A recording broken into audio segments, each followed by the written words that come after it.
Hare Krishna, dear devotees. Please accept my humble obeisances. Sound Glory Srila Prabhupada.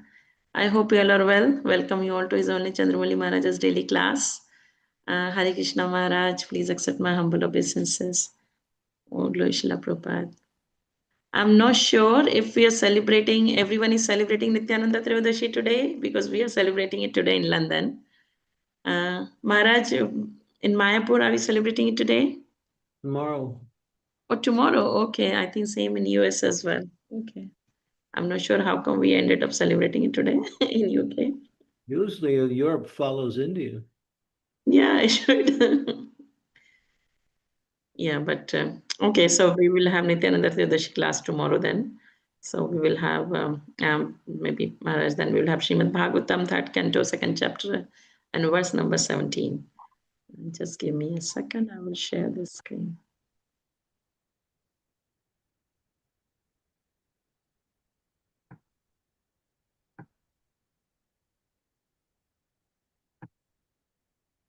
Yes.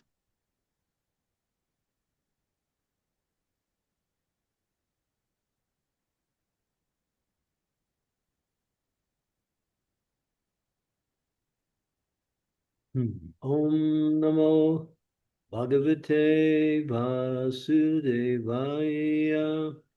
Om Namo Bhagavate Vasudevaya. Om Namo Bhagavate Vasudevaya. Dunoti Chetan Smarato Mamaitad Yadaha Prava Vivadanya Pitaro Tatambakam Sat Uru Sankirtanam Prasidatam No Krita Niskritinam.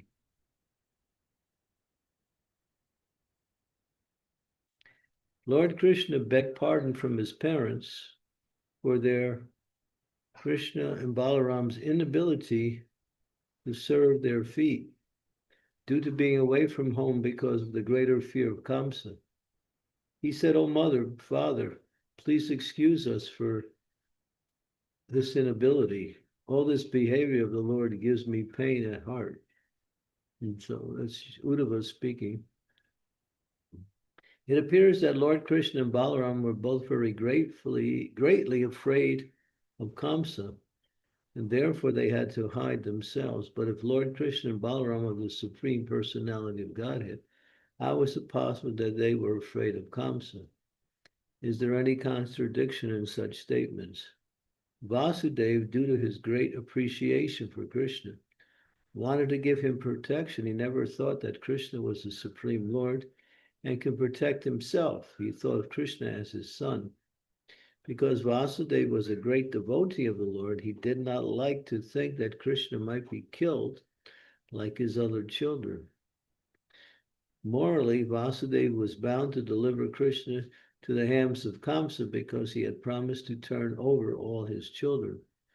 But out of his great love for Krishna, he broke his promise, and the Lord was very pleased with Vasudeva for his transcendental mentality. He did not want to disturb the intense affection of Vasudeva, and thus he agreed to be carried by his father to the house of Nanda and Yasoda. And just to test the intense love of Vasudeva, the Lord fell down in the waters of the Jamuna while his father was crossing the river. Vasudeva became mad after his child as he tried to recover him in the midst of the rising river. These are all glorified pastimes of the Lord, and there's no contradiction in such manifestations. Since Krishna is the Supreme Lord, he is never afraid of Kamsa, but to please his father, he agreed to be so. And the most brilliant part of his supreme character was that he begged pardon from his parents for being unable to serve their feet while being absent from home because of fear of Kamsa. The Lord, whose lotus feet are worshipped by demigods like Brahma and Shiva, wanted to worship the feet of Vasudeva. Such instructions by the Lord to the world is quite appropriate. Even if one is the Supreme Lord, one must serve his parents. The son is indebted to his parents in so many ways, and it's the duty of the son to serve his parents, however great the son may be. Indirectly, Krishna wanted to teach the atheists who do not accept the supreme fatherhood of God, and they may learn from this action how much the Supreme Lord, Father, has to be respected. Uddhava was simply struck with wonder by such glorious behavior of the Lord, and he was very sorry that he was unable to go with him. Namagyan Timidandasya Gena Jina Salakaya Chaksu Militam Yena Tasmai Sri Guruve Namaha Sri Chaitanya Manobhistam Staptitam Yena Bhutale Swayam Rupa Kadammayam Dudati Swapadantikam Namam Vishnu Padaya Krishna Pistaya Bhutale Srimakti Bhakti Vedanta Swaminiti Namine Namaste Saraswati Deve Gauravani Pacharine Nirvisesa Sunyavadi Paschatya Satarine Vanchakalpa Tarubhischa Kripa Sindhupe Vachapatitanam Pavanebhyo Vaishnavebhyo Namaho Namaha Jai Shri Krishna Chaitanya Prabhu Nityananda Sri Advaita Gadadhar Srivasadi Gaur Bhaktivinoda Hare Krishna, Krishna Krishna, Hare Hare, Hare Rama, Rama Rama, Hare Hare.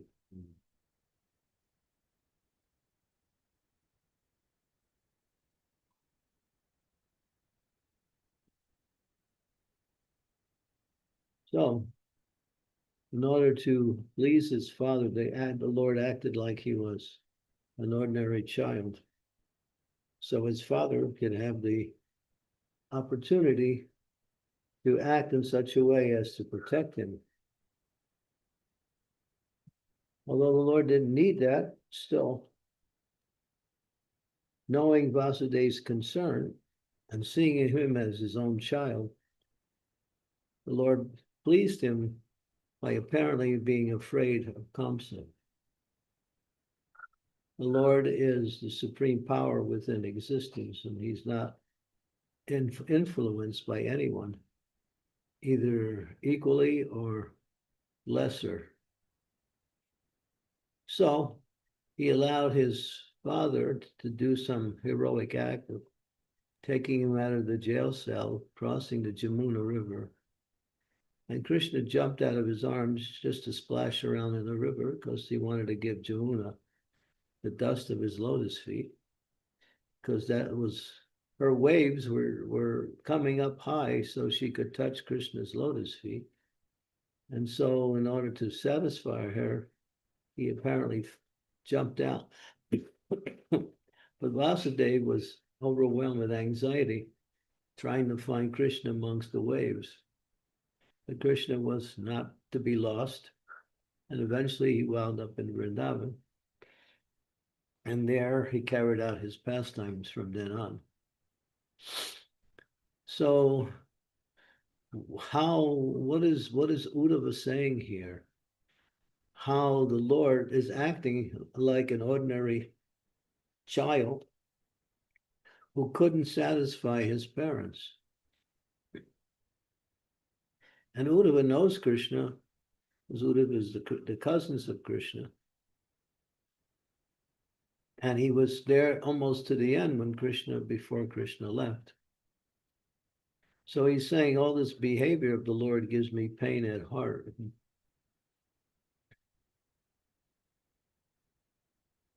Because Krishna is acting like he offended his parents, but he didn't. But he feels that he wasn't able to give them. See, this is taking place in Mathura. After Krishna left Vrindavan to come and kill Kamsa, after he killed Kamsa and established Ugrasena on the throne, Vasudeva and Devaki were there, and that's the first meeting they had ever since Vasudeva delivered him as a little child to Vrindavan. So it was really a heart-wrenching time. And he wanted to satisfy his parents in such a way as to apologize for not staying with them, because he said, well, I had to hide in Vrindavan because otherwise Kamsa would have came after me. But actually, he is Lila Purushottam. That means he performs his pastimes in Vrindavan for the pleasure of his devotees. So according, Yeyatam mam prapadyante tam stataiva bhajami aham, mama vartmanu vartante manusha partha sarvasyaha. People get different relationships with Krishna. Why? Because we approach Krishna differently. How we approach Krishna and what is the mood we approach Krishna, Krishna reciprocates. Vasudev, his mood was to protect his son in all circumstances. And Krishna accepted that as a loving father takes care of his child. But then Krishna said, well, we were separated for so long, and there was no choice because Kamsa was in Mathura, and I had to hide in Vrindavan, so I didn't get a chance to serve you as your son. So please excuse me for this inability. And this is like Uddhava was thinking, Krishna he is the supreme personality of Godhead. He is the source of everyone's pleasure. Now he's acting like he gave displeasure to his parents.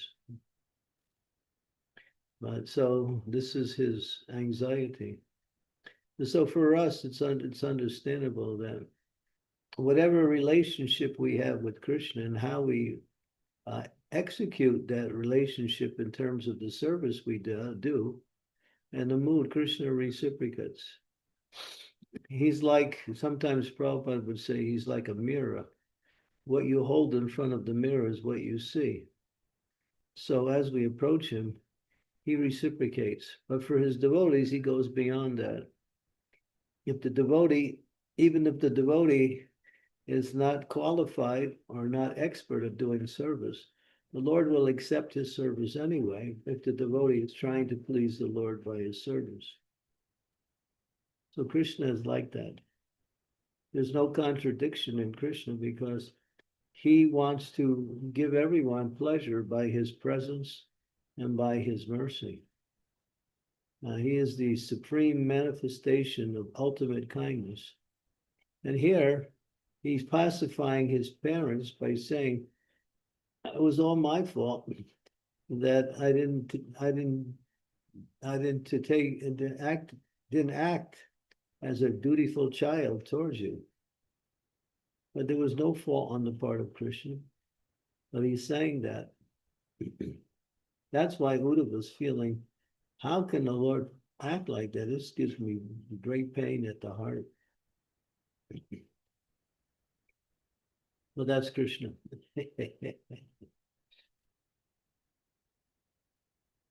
And so we can learn, what we learn from this verse is the mood of how we approach Krishna. If we approach Krishna every time we want something, then you may get something, but you won't get Krishna. Or you may not even get that. If you approach Krishna with love, he'll reciprocate in the same way. If you approach Krishna simply by doing your duty, he will be satisfied with that, knowing that you're pleasing his representative, the spiritual master. Now, Krishna knows the heart of everyone. He knows everyone's intentions. He knows everyone's activities, everyone's mood of activities. He knows everything at all times, in all places, for all living entities, even those who are in lower bodies. Still, he sits in the heart of all living entities. He accompanies every living entity in their sojourn in the material world. All 8,400,000 species of life contain the Lord within. Even the little ant, in the heart of the ant, there is Krishna. So Krishna is there with every living entity, never leaving them alone. For the lower living entities, he just takes care of them so they can get what they need to live by directing them, also protecting them against harm when these things come. You can see, if you observe nature, you can see how Krishna is working. I had the experience one time. There was a pond, and there were some birds flying over the pond. Now, all the birds were the same type of bird, and they were flying extremely fast, doing in and out movements, going real fast. And all the birds were in one bunch, moving so fast that in no time did any one bird crash into another bird. And when you were watching, you think, how is it possible? They're flying so fast, and yet they're so close together, and yet no one is coming in contact with the other bird. Why? Because Krishna is in the heart directing them. Exactly. So he's always in the heart of all living entities, directing the movements of all living entities. And he's fulfilling all of the desires of the living entities also. But for the devotees, he's guiding them back to Krishna.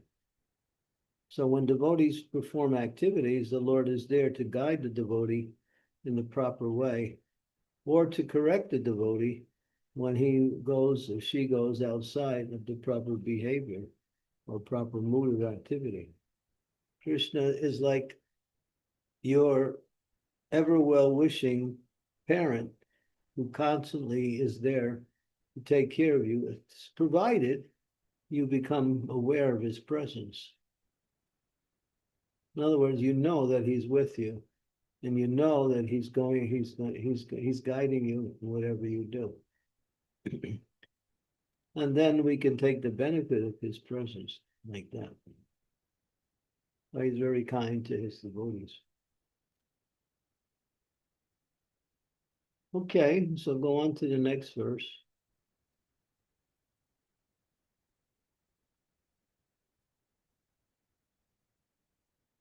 Kova amusyangri sarojarenum vismarta istampumavijagam yovishpapu burya vitpaina bhumir Bharam Kritatena Tiras Chakara.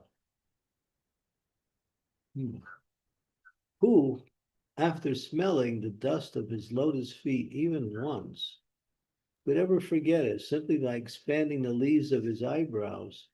Krishna has given the death blow to those who are burning the earth.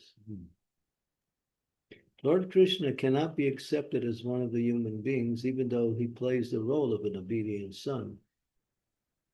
His actions were so extraordinary that by simply raising of his eyebrows, he could deliver death blows to those who are burning the earth. So here it indicates his supreme power. He doesn't have to do anything to kill the demons. He simply desires, or as it says here, raises his eyebrows and all the demons are killed. So there's no need for anything else. If Krishna wants, he can, and he does that. He relieves the burden of the earth by killing the demons and reestablishing religious principles. And although he's playing the role of an ordinary person, he's not ordinary. He's super mundane. He's transcendental.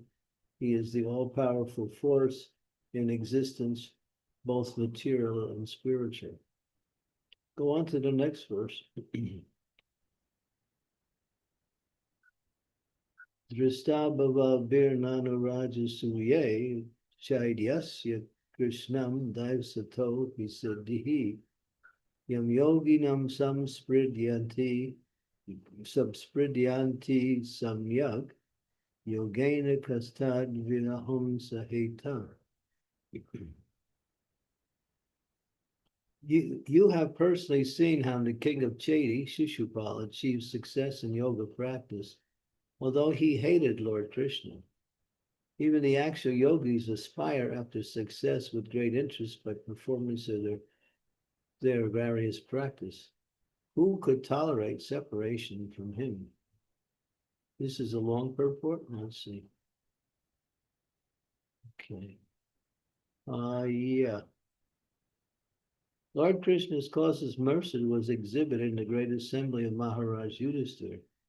He was merciful even to his enemy, the king of Chedi, who always tried to be envious rival of the Lord.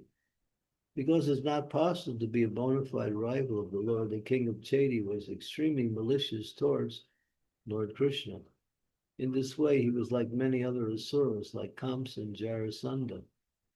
In the open assembly of the Rajasuya sacrifice performed by Maharaj Yudhisthira, Shishupal insulted Lord Krishna, and he was finally killed by the Lord. When it was seen by everyone in the assembly, and a light flashed out of his body of the king of Chedi and merged into the body of Lord Krishna. This means that Chedi Raj achieved the salvation of attaining oneness with the Supreme, which is a perfection most desired by the Gyanis and Yogis, for which they execute their different types of transcendental activities. It is a fact that persons who are trying to understand the Supreme by their personal endeavors of mental speculation and mystic powers of yoga achieve the same goal as others who were personally killed by the Lord. Listen to that one. It is a fact that those who are trying to understand the supreme truth by their personal endeavors of mental speculation or mystic powers of yoga achieved the same goal as others who were personally killed by the Lord. Both achieved the salvation of merging into the Brahmajyoti rays of the transcendental body. The Lord was merciful even to his enemy, and the success of King Chedi was observed by everyone who was present in the assembly. Vidura was also present there, and therefore Uddhava referred the incident to his memory. So Chedi Raj, king of Chedi, he was so hateful to the Lord, he couldn't stop blaspheming the Lord.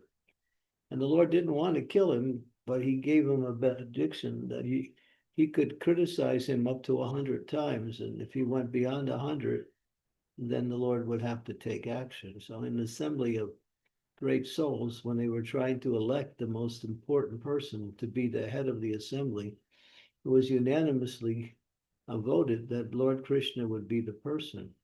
But Chedi Raj didn't like that decision, and he started to criticize and find fault with the Lord. Everyone was shocked, but at the same time, the Lord pacified everyone. But Chedi Raj didn't continue. He kept going until the Lord decided to, not because he was disturbed, but because others were disturbed, because they were blaspheming the Lord, that he gave him a haircut below the neck and then cut off his head in the middle of the assembly. But the Lord Sudarshan Chakra came and caught the blood before it hit the ground of the assembly, because if it hit the ground, the whole assembly would have been polluted and they would have had to cancel the whole program. So in order not to destroy the auspiciousness of the assembly, the Lord arranged for the blood not to hit the ground. So the Lord is very kind. He was considerate about the others. So even those who blaspheme the Lord, still, because they mention the Lord, they also get some benefit. So Chedi Raj got some kind of liberation. So that's Krishna.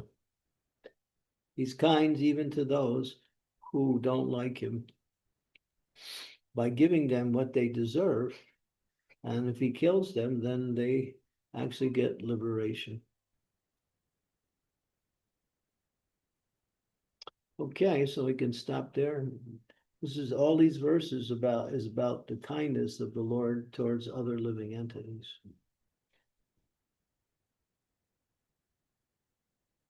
Thank you so much, Maharaj, for covering so beautifully the verses. Krishna's kindness, and we all have experienced it. Devotees, if you have any questions, comments, realizations, please unmute yourself and ask. It'll be nice. If you can't speak, then you can write in the chat box and I'll read it for you. And it'll be nice to have your cameras on if you can to take care so that we can take your darshan as well. Hare Krishna.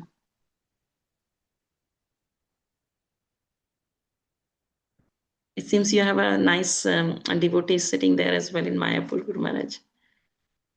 This, I'm not in Mayapur, I'm in Pune. Oh, you went Pune now. Okay, oh, that's nice. NVCC? NVCC, yeah. Jai, Jai, Shishi Radha. Powerful temple. Yes, very. Two temples, Radha Vrindavan Chandra and Radha Kunja Bihari. Two major temples.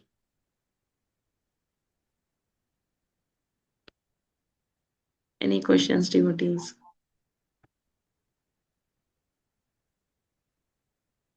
Yes, Ashutosh Prabhu, please go ahead. Hare Krishna Guru Maharaj, please accept my humble obeisances. All glories to Srila Prabhupada and you. All glories to all the Vaishnavas. So, Maharaj, my question was, as you were explaining about the Shishupal and the statement that God is even merciful to their enemies. From the understanding point of view, is it right to think or understand that God is always merciful? It's the Maya who basically punishes you when you try to go away from Maya in this material world, and it's the Maya who tries to recapture it in the in its trap. Maya's job is to test you.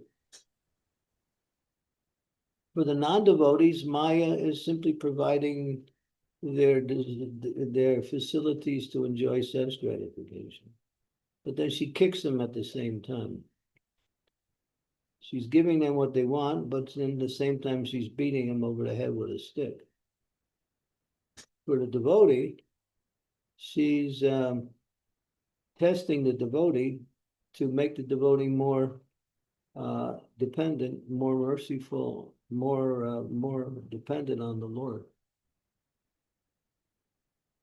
She's she's not trying to take us away So from. is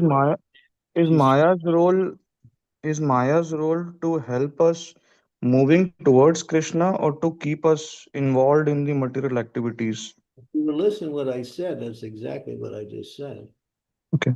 She's testing you just to bring you closer. You have some material attachment, so she's attacking you at your material attachment, so you'll give up the material attachment.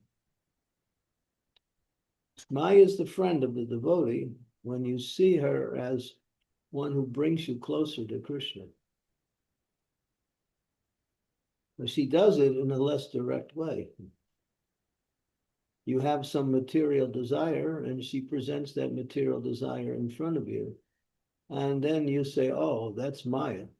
And then you reject Maya and you say, oh, you take shelter of Krishna, and then you make advancement, you give up that material attachment. Yeah, she's Understood. Sure, Maharaj. yeah. Mm-hmm. Thank you, Maharaj. Hare Krishna. Thank you, Ashutosh Prabhu. Yeah. Devi Mataji, please go ahead.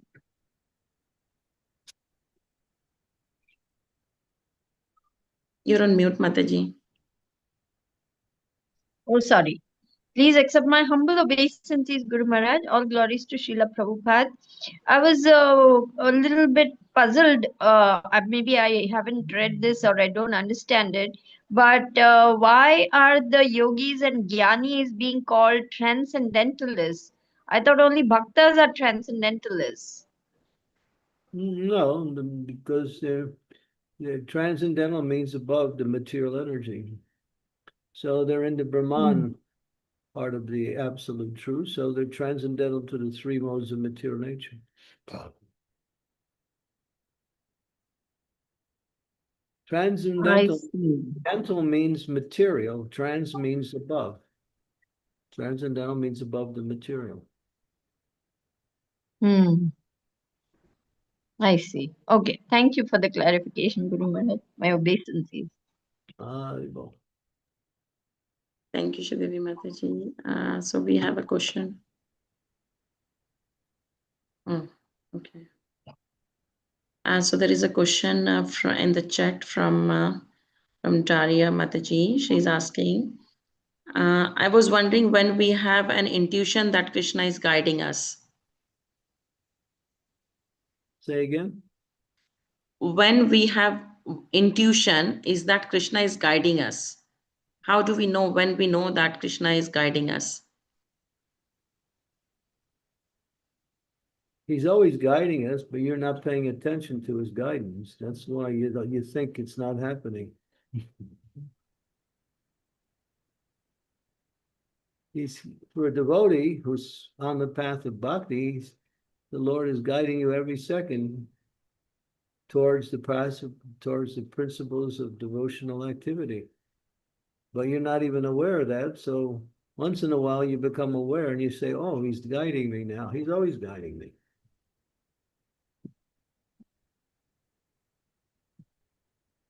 And you just have to pay attention, that's all.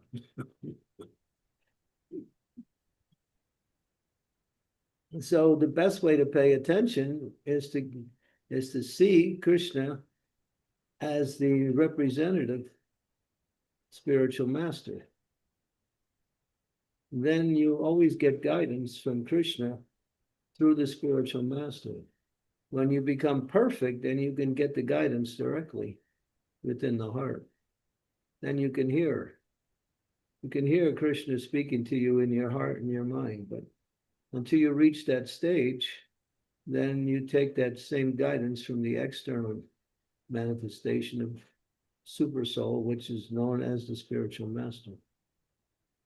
What the spiritual master says and what Krishna in the heart says are the same.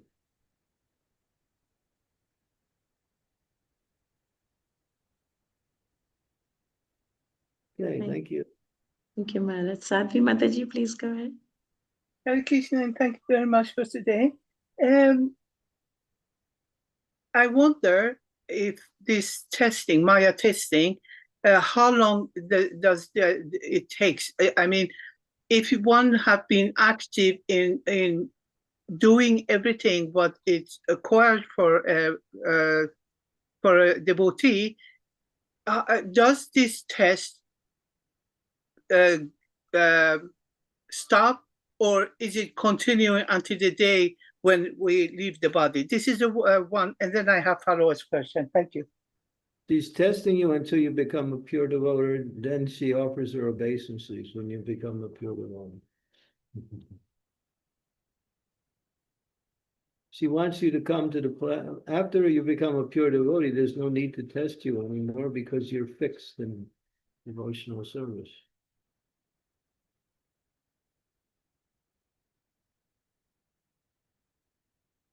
Yeah, so she'll keep testing you until you get to that point of pure devotion.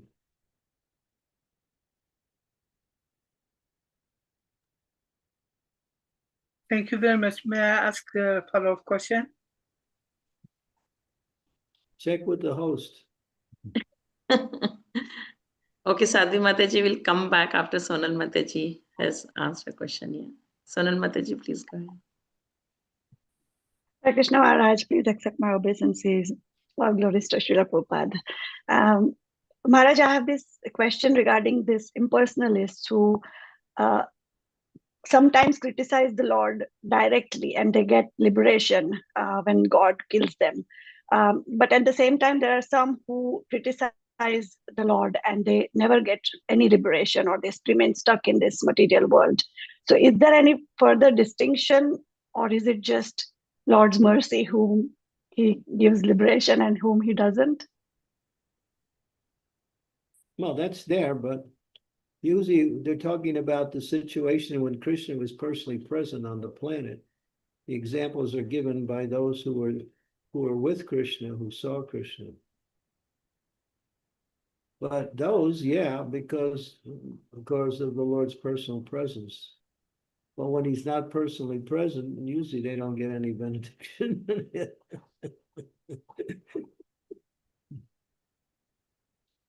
Because in today's world, today's world we see. His personal presence is full of extra mercy. Yeah, thank you. Thank you, Maharaj. Okay, you had another point you wanted to add to that? No, because in today's world, we see a lot of people who deride God, even existence of God. And that's why when we hear the pastimes of Lord, like Putana was given the position of a mother in spiritual world. So that was the confusion. Oh, yeah, yeah. Yeah, Krishna, yeah, I was just listening to Prabhupada yesterday speak about that same pastime. Krishna didn't see her as someone to come and kill him. He saw her as his mother. But she was playing in the role of a mother. That's Krishna. He's extremely merciful.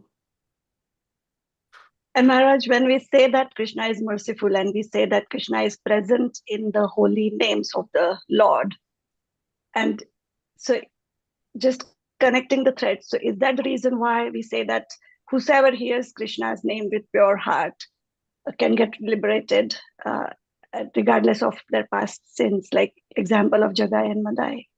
Yeah. Yeah, for sure. The only name is, if it's chanted without offense, if it's chanted with offense, it doesn't give you that liberation. Yeah, that clarifies. Ajamil chanted without offense, and he got purified from all his sinful reactions.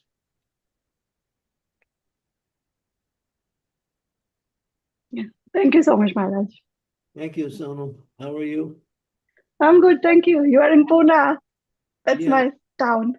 Oh, good, good, good.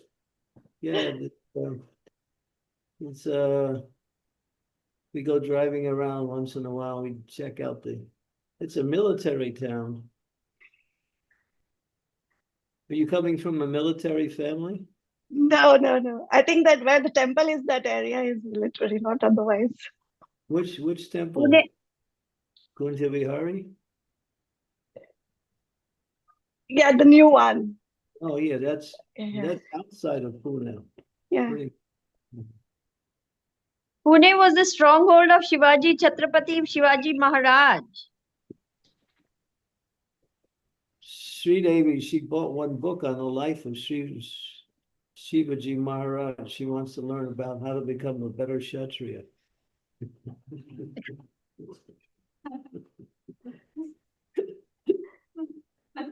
I know, because I saw the book. I was going to read it myself, but I thought let her read it first.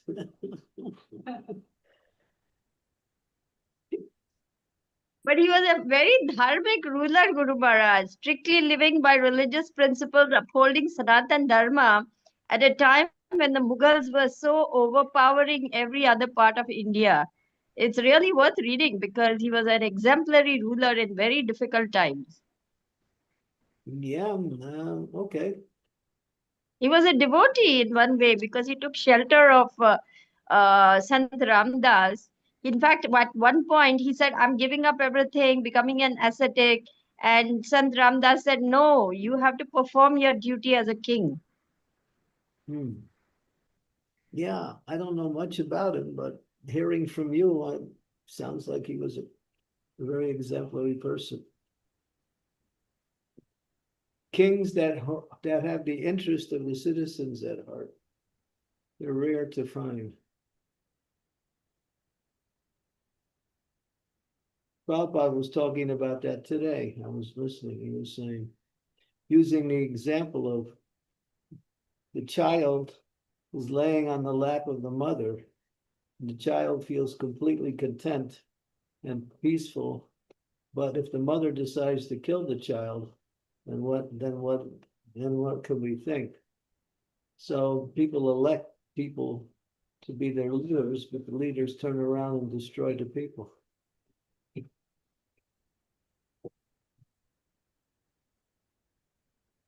And that's what's happening now, and you can see it very clearly in Iran. They're killing their own people for no reason. No reason. There's no reason.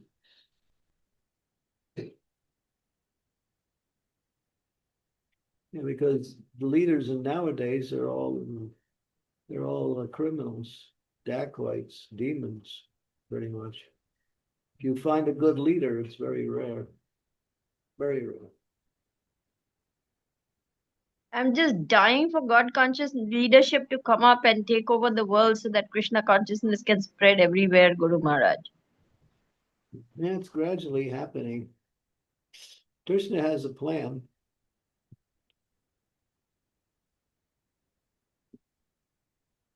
The Lord has a plan. He knows what he's doing, but he works according to those who surrender. Those who surrender become his instruments for the plan.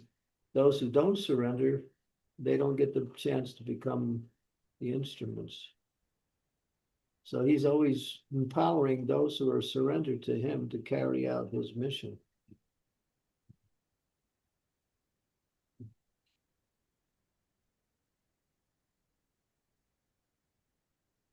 Thanks, Maharaj. Thanks, Sridevi Mataji. We have a next question from Prasiddha Chaitanya Prabhu. Please go ahead. Hare Krishna Guru Maharaj, please accept my humble obeisances in your lotus feet. Guru Maharaj, we know that the spiritual master is the representative of Lord Krishna, and in our spiritual life, Guru is the only source by which we can grow in our spiritual life. So, Guru Maharaj, I have two questions. How can we increase love for our Guru, for you? And when does the stage come, Divya Gyan Hriday Prakashita? So when does this stage come? Well, first of all, I have to disagree with your premise that the guru is the only way you can make advancement, because guru manifests himself in different ways. Just like if you read the 11th canto, you have the song of the Avanti Brahman. He was seeing 24 gurus in nature. Nature can be your guru. You can have other people who are also your well-wishers to act in the role of your guru also. So you have your main guru, but then again, if you simply depend only on that, you may find yourself missing out on other chances for advancement through other entities who are also helping you. So yeah, try to see the instructions of your spiritual master in everything, not just one place.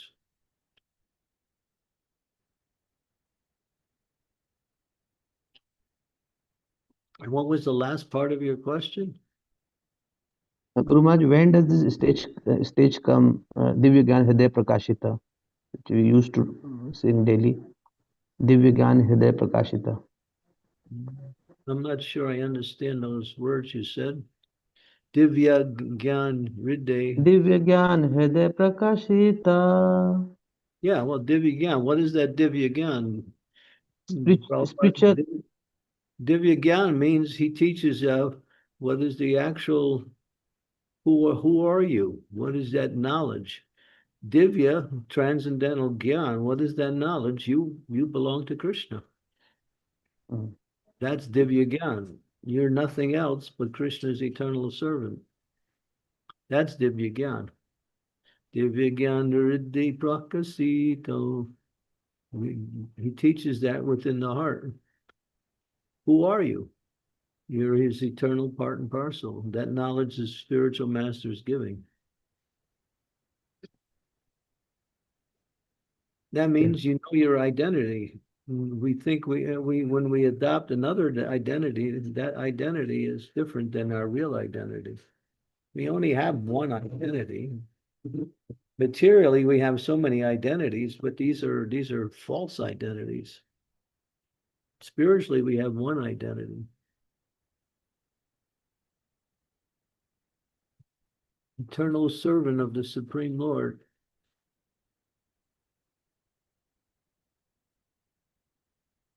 That's who we are. The soul is nothing else but the part and parcel of the Supreme.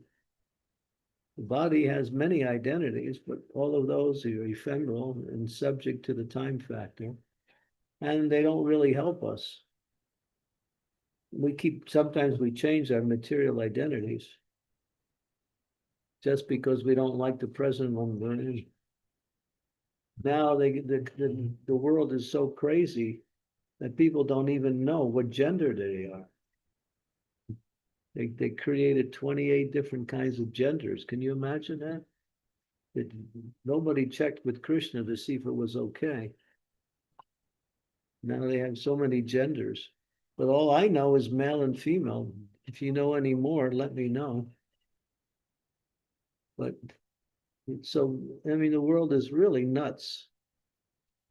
It's actually complete insanity.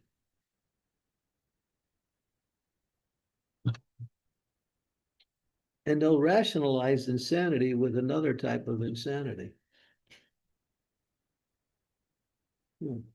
So yeah, we only have one identity. Spiritually, we have many identities materially.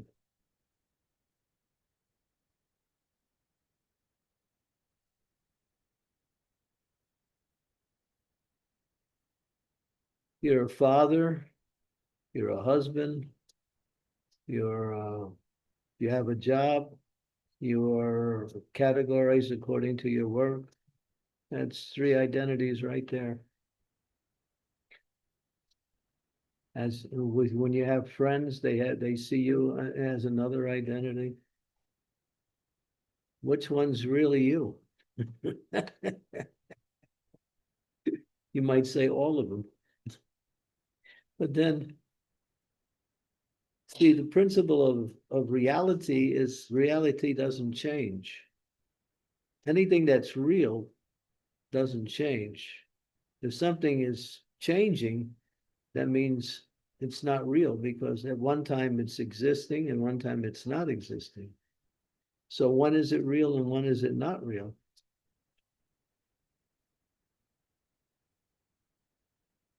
So anything temporary is illusion, although it exists as an illusion.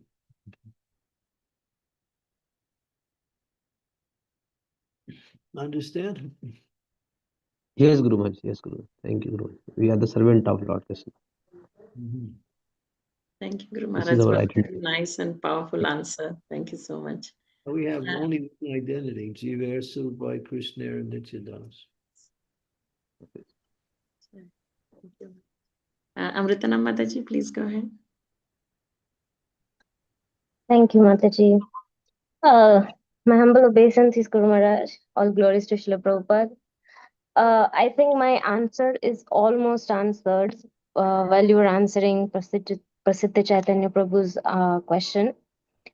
But a little bit more to go, so I'll ask it. Um, you mentioned that when we want to hear or we want to connect with the Supreme Lord, because we are contaminated, we cannot directly. Krishna is always available, but we are ignorant for that. So Krishna has sent us the representative of his own, which is the Guru.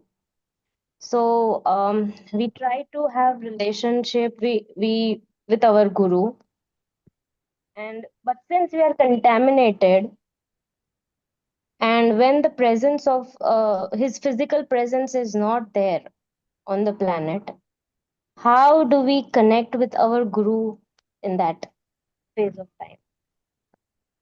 He reasons still who say that Vaishnavas down and die with thou are living still and sound. Vaishnavas die to live and living spread the holy name around. They live in their sound vibrations, their instructions, their books. They're alive through those things. They never leave, but they leave themselves in the form of what they have given you. And you take that and you connect with them through that. When Prabhupada was asked, when you leave, how can we associate with you? Prabhupada said, I'm in my books. You read my books, you can associate with me directly. What is the connection between guru and disciple? It's the instructions given by the guru. So those instructions are available in different forms. So therefore, one who is actually on is fixed in devotional service, they're never separated from their spiritual master. Even if the spiritual master is no longer on the planet. Because time and space are within the realm of material. On the spiritual level, there's no question of separation because there is the connection is in sound vibration.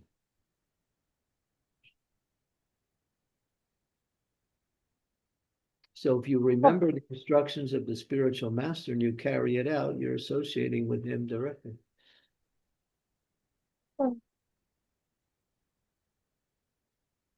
Okay, Guru Maharaj. Thank you. Is that satisfying? Yes, very Okay. much. Yeah. The relationship with the spiritual master is eternal. Just like the relationship with Krishna is also eternal.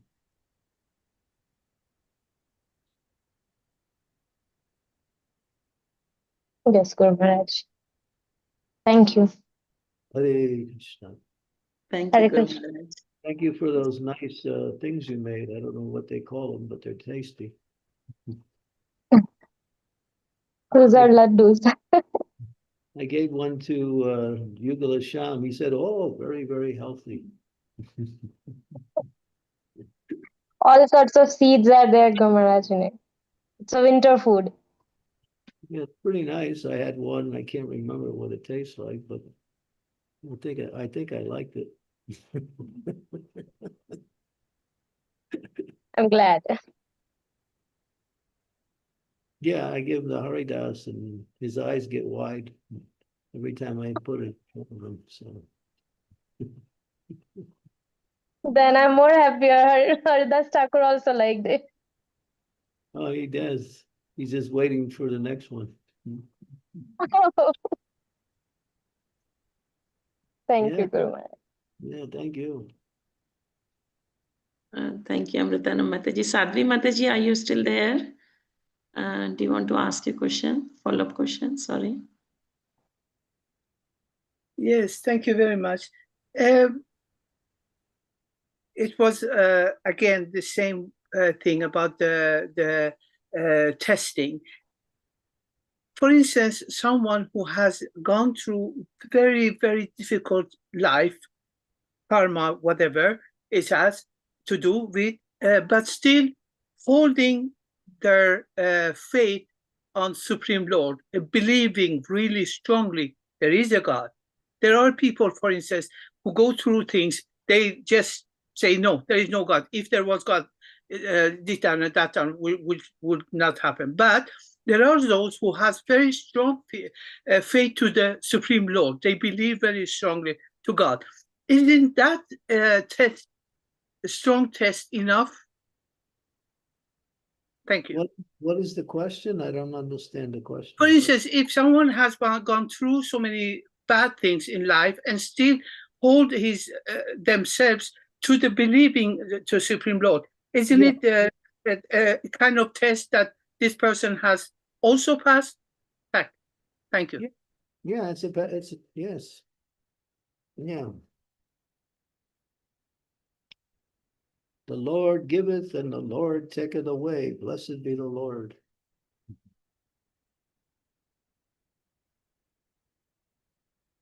Thank you.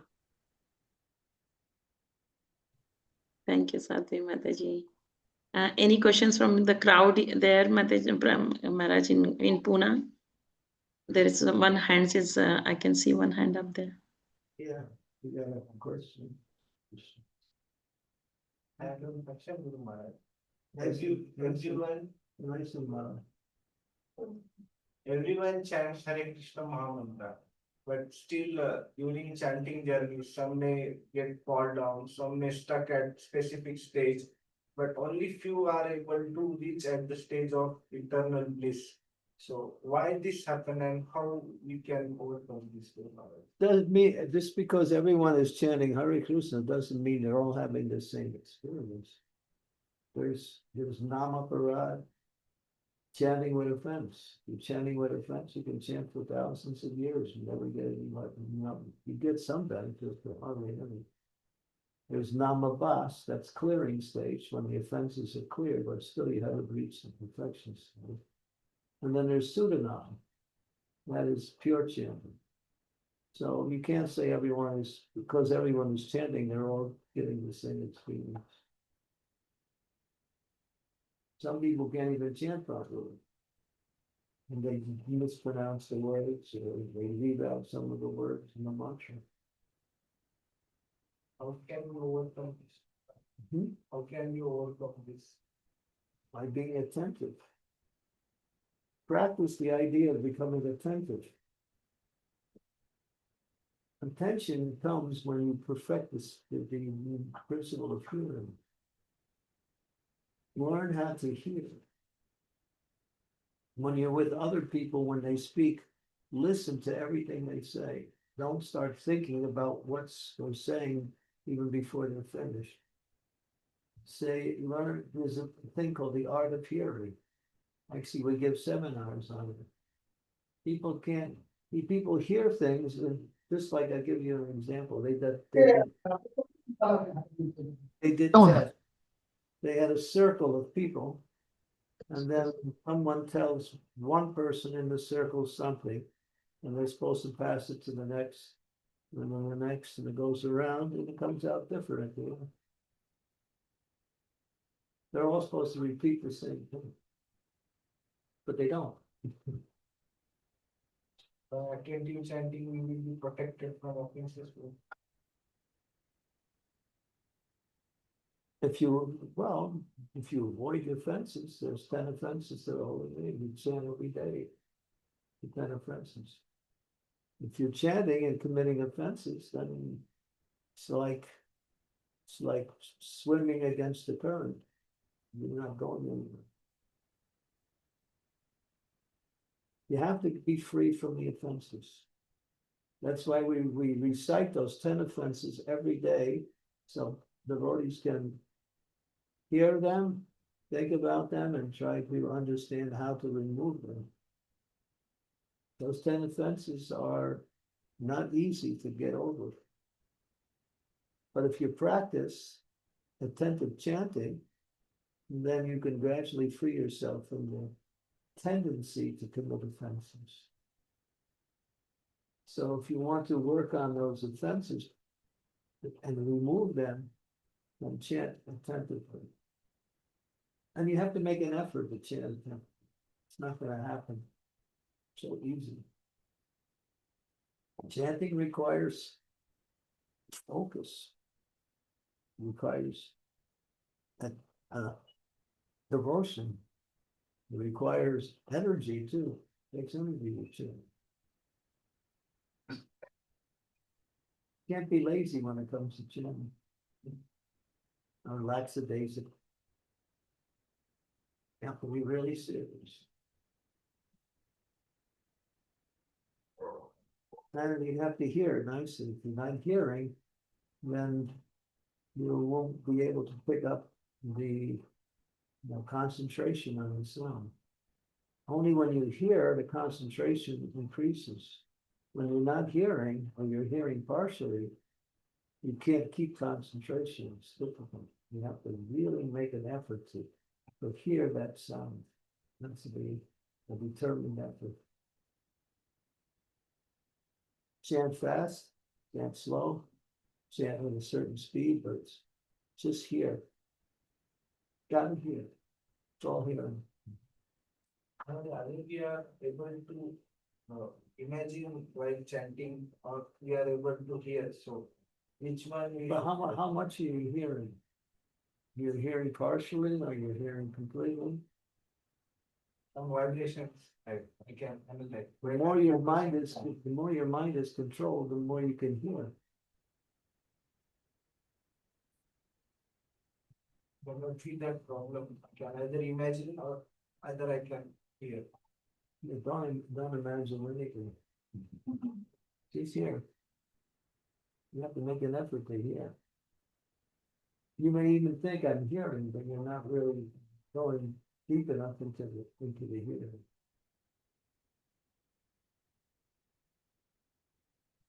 So practice the art of chanting. There's so many books, so many lectures, so many instructions that will help us approach the holy name. But the main thing is you have to pray. If you don't pray for attentive chanting, you can't chant. Not possible. Every day you have to pray to be attentive in your chanting. Chanting is easy, but not easy. Because the mind is arrested. It'll take you wherever it wants to go. And if you allow it, then you're making the sound, but you're not connecting with the actual source. So Maharaj, also we can able to control anarthas on the level of body, but anarthas on the level of brain and heart was very difficult to control. Mind and I'm sorry, I didn't hear the beginning. anarthas are we can Anarthas. anarthas are able Yeah, to control. see, I can't, when you say the word anartha, it doesn't sound like an artha. It's more like an anartha of the anartha. Anartha, not anartha. Don't gibber it. Say it clearly. Anarthas. Anarthas. So what about anarthas? Anarthas at the level of mind and heart. It was very difficult. Sometimes you feel stuck at that point. Yeah, difficult or not difficult, that's not the point. Life is difficult. Because it's difficult, you say, oh, I can't do it, then won't do it. But if you make the effort and you approach it in the right way, Krishna tells Lord Brahma that you have to follow according to the instructions given and not do it your own way. Everything is there for our benefit. We just have to understand. It's difficult when you don't know. And when you know, you still have to make an effort. Krishna consciousness is, you have to put your time, energy, and attention to it. It's not something you can, because material energy is always around you every minute, trying to distract your attention. And if you're trying to chant attentively for 2 hours and the other 22 hours of the day, your mind's all over the place, you're not going to be able to chant when it comes to time to chant. Doesn't work. You have to control your mind throughout the whole day. Then it becomes easier when you approach the Holy Moon.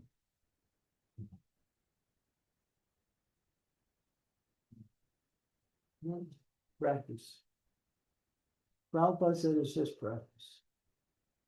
And practice means you're developing, but how long it takes, that's up to you. And if you associate with devotees who are fixed in their Krishna consciousness, then you get the inspiration, you get the mercy.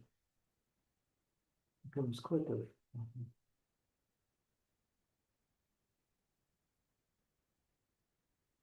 Shakshi, we have a question from Shakshi here. In one of your previous lectures, you were speaking about how the mind has a tendency to, when there are external voices too much, then the mind has a tendency to escape and goes into a protective zone. So if when there's too many external voices, yeah, when we are hearing a lot of things, when we are grabbing a lot of knowledge and when we are learning so many things that at a time, then the mind has the tendency to escape and goes into a protective zone. oh, you're talking about something a little. You're talking about the hearing process. When we try to sit down and hear, because when we're out and the material world associating with the external energy, in order to protect ourselves from the onslaught of material energy, the mind has a way of blocking all of that. So you don't actually become insane. Just like this, there might be noises in the background here, but if you're attentive to what we're doing here, you won't even hear them, because the mind is focused there. As soon as you let up, then you pick up other sounds that are going. So the mind will protect itself from being bombarded by so many things at the same time. But then when you come to chanting, then the mind has to be receptive. But since it's been in the protective mood, it does the same thing when you chant. Yeah, I think you just have to pray to the Lord to give you that ability, and at the same time you have to practice. It goes that way. Just like I'm talking now, not everybody's listening to me. Some of you are thinking about something else, but that's okay. I don't mind, but still, when the mind goes away, it goes away so easy. Because that's its nature. The mind keeps moving, it doesn't stop. The only way you can keep the mind focused in one thing is when you slow the mind down and then focus. I've experienced with Maharaj when we actually hear the sound vibrations, then our mind it goes to a peaceful zone. When we are constantly hearing mantra, then it slows down. Yeah. It's receptive to what we are actually. Then we are in. Yeah, that's called meditation. We want to come to that stage of meditation. That's why when we begin chanting, we should always be very careful to start off nice and slow and clear, and just keep working until it starts speeding up naturally. Good. Okay. Satyabhama, okay, did you hear all of that? Yes, Maharaj, about the chanting, anarthas, hearing. So it was, yeah, I guess very we important. end here. Amritana Mataji, did you have a question? I saw your hands up. No, sorry, it was by mistake. Okay. Sorry for that. No problem. Thank you. So Okay. we have just crossed past 1 hour. So Maharaj, is it okay to stop now? Yes. Jai. Thank you so much, everyone, for joining. Thank you so much, devotees there in Pune. Our humble obeisances to all of you. Please pray to Shishi Radha Vrindavan Chandra for all of us community here, God family, that we can continue to serve Guru Maharaj and Srila Prabhupada's mission outside India. Jai. Srila Prabhupada ki jai. Guru Maharaj ki jai. Continue distributing books, you know. Yes, Guru Maharaj, continue to distribute books. Okay. Hare Krishna Guru Maharaj, we can't see you, Guru Maharaj. Yes, Guru Maharaj, we can't see you, Guru Maharaj. Yeah, that's good. Guru Maharaj. Hare Please give her mercy, Guru Maharaj. Thank you.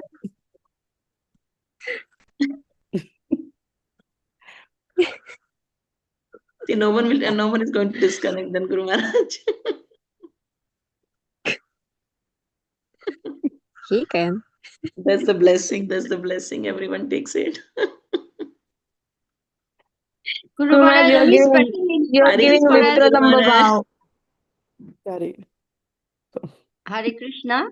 Dear Guru Maharaj, my humble obeisances.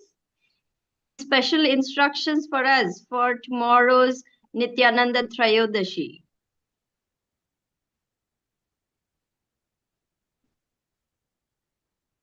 Glorify Nityananda, sing some of the bhajans that glorify Lord Nityananda. There are many. Okay, thank you. Okay, thank you very much. We'll see, for some of you are celebrating today. So have a wonderful day. And just glorify the Lord Nityananda.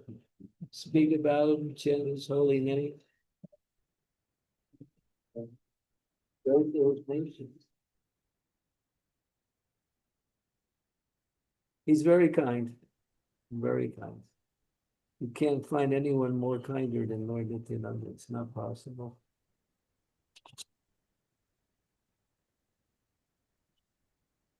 Hari Hari. Hari Hari.